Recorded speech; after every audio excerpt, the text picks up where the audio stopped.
Be me, 23, and pretty sure I'm one of the good ones. Constantly on Twitter, calling out bad takes and cheering for social justice. My whole world is built on the idea that men have it easy and women are always fighting uphill battles. I spend a lot of time arguing with strangers online about feminism and equality. Think I know everything about how the world works, until a random comment on a thread sends me to a Wikipedia page with divorce court statistics. My brain short-circuits because the numbers are just plain wrong from my perspective.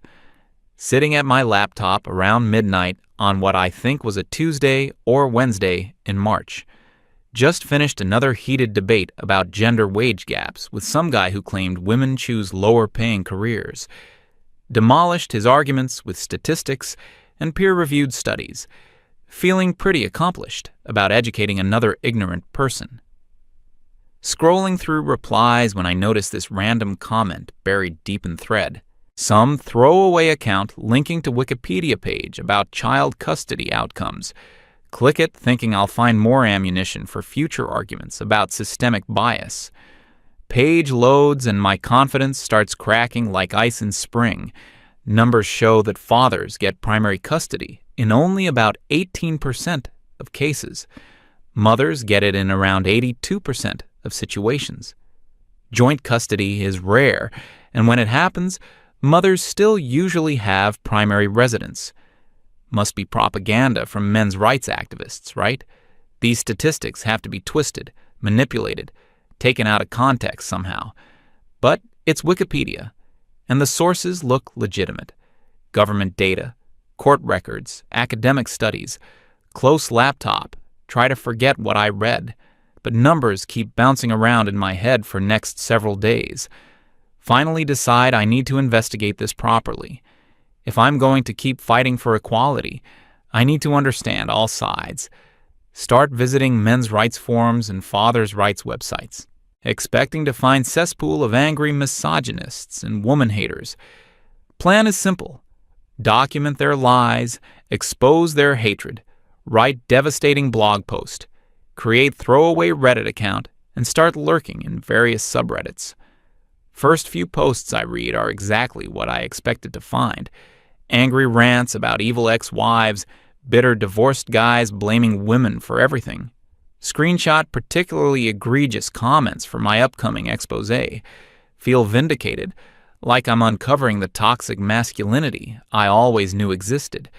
But then something weird starts happening over a course of maybe 2 weeks. Mixed in with angry posts are stories that don't match my expectations. Guys talking about their kids with genuine tenderness and love. Describing legal battles that actually seem pretty unfair when you read details. No screaming about women being inherently evil or inferior. Just tired, defeated-sounding men who desperately want to see their children. Still convinced most of it has to be manipulation and selective storytelling, though. Decide to engage directly, rather than just lurking passively. Want to ask probing questions. Catch them in contradictions. Expose the underlying misogyny I'm sure must be there. Start commenting and messaging users who shared particularly sympathetic stories. My approach is intentionally confrontational and skeptical at first, asking things like, "Okay, but what did you really do to make your wife leave? Are you conveniently leaving out the part where you were abusive or controlling?" Expecting them to get defensive, reveal their true, hateful nature. Most guys just answer my hostile questions calmly and thoroughly. Provide more details about their situations without getting angry. Some even thank me for taking time to listen and ask questions. Start realizing that my confrontational approach isn't working as planned. These men aren't responding with the rage and defensiveness I expected. They're just explaining their circumstances patiently, like they're used to not being believed. Spend weeks diving deeper into various forums and message boards, reading hundreds of posts and personal stories. Patterns start emerging that make me uncomfortable. Stories about mothers who alienate children from their fathers. Court systems that seem biased toward maintaining status quo. Fathers who lose everything, house, savings, access to kids, in divorce proceedings. Lawyers who advise men to accept minimal visitation rather than fight. One particular user's story starts standing out among all the rest. Username is something generic like Mike_Dad_2016 or similar. His posts have different tone from most others on these forums. No anger, no bitterness toward his ex-wife, no generalizations about women. Just quiet, almost resigned desperation about missing his 7-year-old son. Describes ongoing court battles that have been dragging on for years. Mentions legal fees that completely bankrupted him. His writing style is measured, careful, almost literary. Talks about his boy who loves drawing dinosaurs and building with blocks. Mentions how kid asks why daddy can't come to school plays or birthday parties. Describes his ex-wife systematically scheduling activities during his visitation times. Canceling visits at last minute with excuses about son being sick or having homework. No name-calling, no wild accusations, just documentation of broken promises. Something about his posts resonates with me in a way I wasn't expecting. Maybe it's the obvious love for his child that comes through every word, or the complete absence of hatred toward his ex despite what she's apparently doing. Start following his posts regularly, checking forum daily for his updates. Find myself genuinely hoping things work out for him and his son. After reading his story for maybe 3 weeks, decide to reach out privately. Send him direct message introducing myself as journalism student. Lie about working on article about family court reform and father's rights. Explain that I want to understand his situation better. Get his perspective. He responds within few hours, seems genuinely grateful that someone wants to listen. Says most people assume he must have done something wrong to lose access to his son. We start exchanging messages regularly over next several weeks. He shares more intimate details about his marriage and divorce. Tells me his ex-wife seemed to change overnight after filing papers. Woman he thought he knew became cold, calculating, strategic. Started documenting every minor disagreement they'd ever had. Presented their entire relationship history as pattern of emotional abuse and control. Meanwhile, he was still hoping they could somehow work things out for their son's sake. Learned that his ex hired expensive lawyer known for aggressive custody tactics, someone with reputation for playing psychological games and manipulating court proceedings, while Mike could barely scrape together money for basic legal representation. His overworked public defender seemed disinterested in fighting hard. Advised him early on to accept minimal visitation rights and supervised visits. Said that fighting would just drag things out and make everything worse for everyone involved. As weeks turn into months, our conversations become daily routine. He shares updates about court dates, legal motions, attempts to see his son. I find myself genuinely invested in the outcome of his case. Start spending hours researching family law in his state, looking up legal precedents, successful custody challenges, appellate court decisions, sending him articles and case studies that might help his situation. Realize I'm dedicating more time to his case than to my usual activism. Barely posting on my social justice blogs anymore, ignoring discussions about wage gaps and glass ceilings. Friends start asking why I'm not engaging in their feminist debates. Don't know how to explain that I'm questioning fundamental assumptions about gender and power. Mike mentions that he finally has longer visitations scheduled. First time in months, he'll see his son for more than 1 supervised hour. Court-ordered overnight visit as step toward potentially expanded custody. Suggests we meet in person so I can help him organize legal documents. Hesitate at first, since I've never met anyone from internet before. All my friends' warnings about online predators and dangerous men echo in my head. But his case has become deeply personal mission for me by this point. Agree to meet at coffee shop in downtown area on Saturday afternoon. Choose busy public place with good cell phone reception. Tell my roommate where I'm going and when to expect me back. Arrive early to scope out location and choose table with clear view of entrance. Recognize him immediately when he walks in. Looks exactly like profile picture. Appears tired and older than photos suggested, wearing wrinkled button-down shirt, carrying worn leather messenger bag that's seen better days. But he's not alone like I expected. Small boy walks beside him, quietly holding his hand. Kid looks exactly like his father. Same dark hair, same serious brown eyes. Mike introduces his son, explains this is their scheduled Saturday visit. Only time and place they're legally allowed to spend together, unsupervised. Son barely acknowledges introduction, seems accustomed to meeting strangers. Watching them interact over next few hours fundamentally changes my perspective.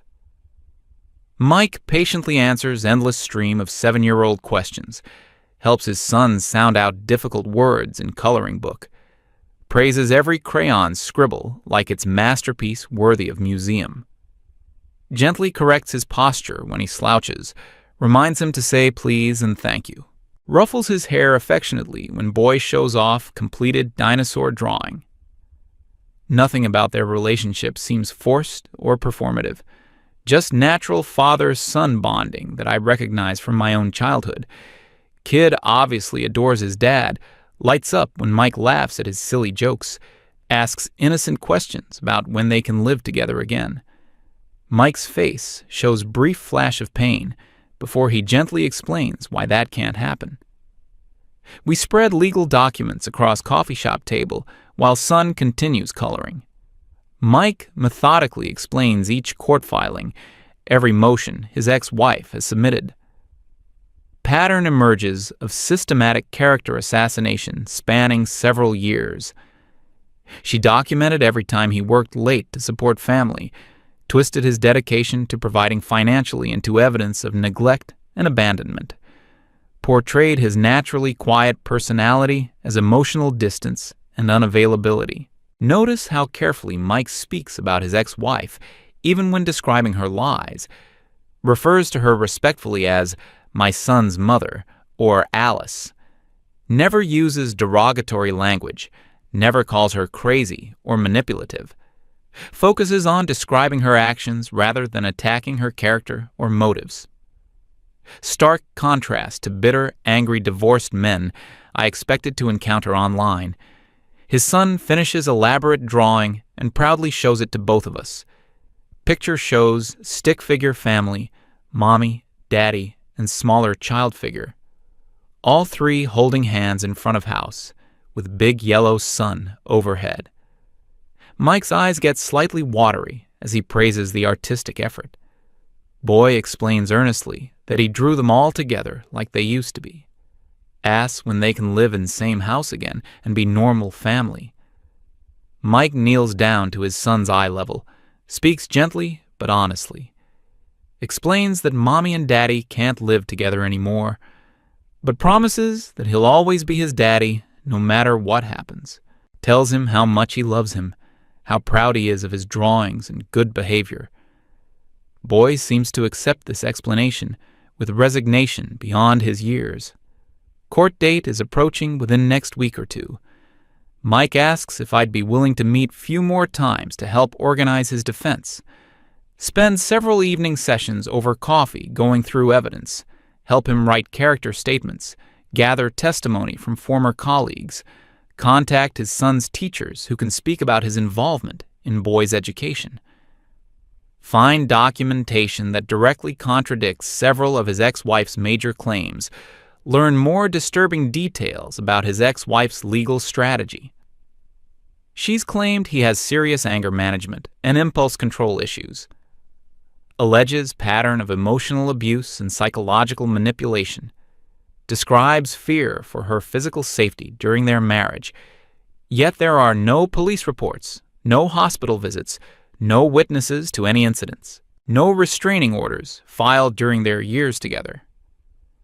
Mike shows me text message exchanges between them from recent months, her tone in private communications completely different from courtroom victim persona. Messages are calculated, sometimes cruel, often threatening. She explicitly uses access to their son as leverage in financial negotiations, threatens to keep boy away from father if Mike doesn't comply with her demands.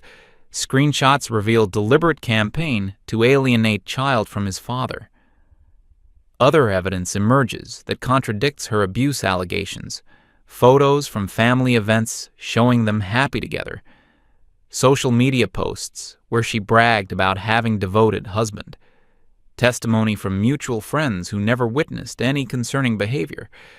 Her own journal entries that Mike's lawyer somehow obtained through discovery. Describe their marriage problems in terms of growing apart, not abuse or control. Day before court hearing arrives faster than expected. Meet Mike at same coffee shop for final preparation session. His son isn't there this time. Overnight visitation was suddenly canceled. Ex-wife claimed boy came down with stomach flu and needed to stay home. Pattern that happens frequently whenever important court dates approach. Another manipulation tactic that we can document but probably can't prove. Go over his testimony one final time. Practice staying calm under pressure. Mike has prepared for hostile cross-examination and leading questions. Gathered character witnesses who'll speak about his fitness as parent. Compiled timeline documenting every canceled visit and broken promise. Organized evidence chronologically to show pattern of alienation. Feel like we've covered every possible angle and built strongest case possible. Morning of court hearing arrives on what I think was Thursday in early May. Courthouse parking lot is packed. Take forever to find space. Building buzzing with lawyers in expensive suits and stressed-looking families. Mike arrives wearing his best outfit. Navy suit that's slightly too big. Carrying organized folder containing months of preparation. Meets with his court-appointed attorney to go over final strategy. His ex-wife Alice arrives with her legal team about 30 minutes later. Well-dressed woman in her late 20s who looks nothing like abuse victim. Confident stride, expensive clothes, professionally done hair and makeup. Flanked by high-powered lawyer in $1,000 suit. Sits at plaintiff's table like she owns the entire courtroom. Occasionally glances back at Mike with expression I can only describe as cold satisfaction. Proceedings begin with Mike's lawyer presenting their case methodically, systematically addresses each accusation his ex-wife has made, provides counter-evidence for every claim of abuse or neglect. Character witnesses testify about Mike's gentle nature and devotion to his son. Former neighbors describe him as patient father who was always playing catch in yard. Co-workers confirm he never showed signs of anger, stress, or instability at work. Feel genuinely optimistic as Mike's case unfolds over several hours. Evidence seems overwhelming in his favor. Testimony is compelling. Judge appears to be listening carefully, taking detailed notes. Asks several clarifying questions about timeline of events. Seems particularly interested in inconsistencies in Alice's abuse allegations. Nods approvingly when witnesses describe Mike's character and parenting abilities. Then opposing counsel begins their presentation, and everything changes. Completely different approach than I expected based on legal dramas. Barely addresses specific evidence that Mike's side provided. Instead, focuses on emotional appeals and sweeping generalizations. Talks extensively about protective maternal instincts and natural bonds. Emphasizes outdated tender years doctrine and importance of primary caretaker. Watch Judge's demeanor shift dramatically during this presentation. Less note-taking, more nodding along with traditional gender role arguments.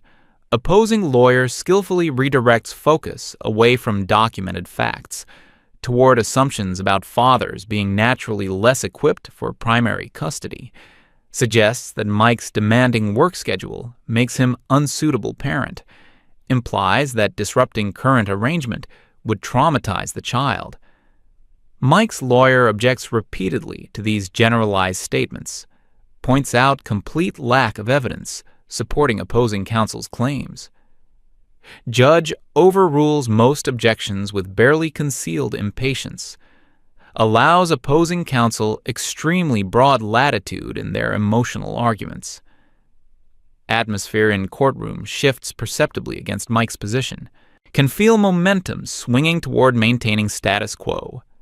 Alice takes witness stand for her testimony midway through second day, completely transforms into convincing victim persona, speaks in soft, trembling voice, occasionally wiping away strategic tears, describes years of subtle emotional abuse that conveniently can't be documented, claims Mike's naturally calm demeanor was actually sign of controlling, manipulative nature, portrays his obvious love for his son as unhealthy possessiveness and obsession. Her lawyer leads her through carefully rehearsed testimony, emphasizes her fear during marriage, her concern for son's well-being, describes Mike's work demands as abandonment of family responsibilities, suggests that his desire for increased custody is really about avoiding support payments, paints herself as protective mother trying to shield child from unstable father. Cross-examination reveals multiple inconsistencies in Alice's story. Dates don't align with documented evidence. Details change between tellings. Mike's lawyer catches her in several outright contradictions, but Judge seems completely uninterested in these factual discrepancies, more concerned with her emotional presentation than logical consistency, allows her to elaborate extensively on feelings rather than verifiable facts. Mike testifies on his own behalf during afternoon session, speaks calmly and factually about his relationship with his son, describes specific activities they enjoy together, building models, reading books, explains how Alice has systematically reduced his parenting time over months, presents clear evidence of her deliberate alienation tactics, talks with obvious genuine love about wanting to be present, involve father.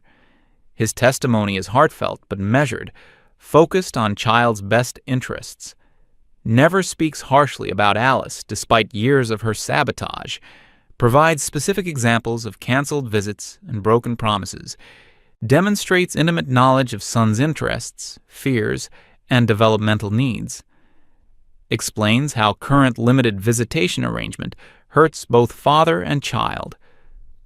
Opposing counsel's cross-examination is absolutely brutal to witness, tries every possible tactic to provoke emotional reaction from Mike, suggests his calm demeanor during testimony proves he's emotionally unavailable, twists his dedication to work into evidence of neglect and wrong priorities, implies that his desire for custody is selfish attempt to hurt his ex-wife, questions his fitness as parent based on living in smaller apartment. Mike maintains remarkable composure throughout hours of hostile questioning, answers every accusation honestly and directly without losing temper, never takes bait when lawyer tries to make him criticize Alice, stays focused on his son's needs rather than personal grievances against his ex. But I can see Judge isn't impressed by his measured, rational responses, seems to interpret his self-control as lack of passion or emotional connection. Closing arguments arrive after 2 exhausting days of testimony.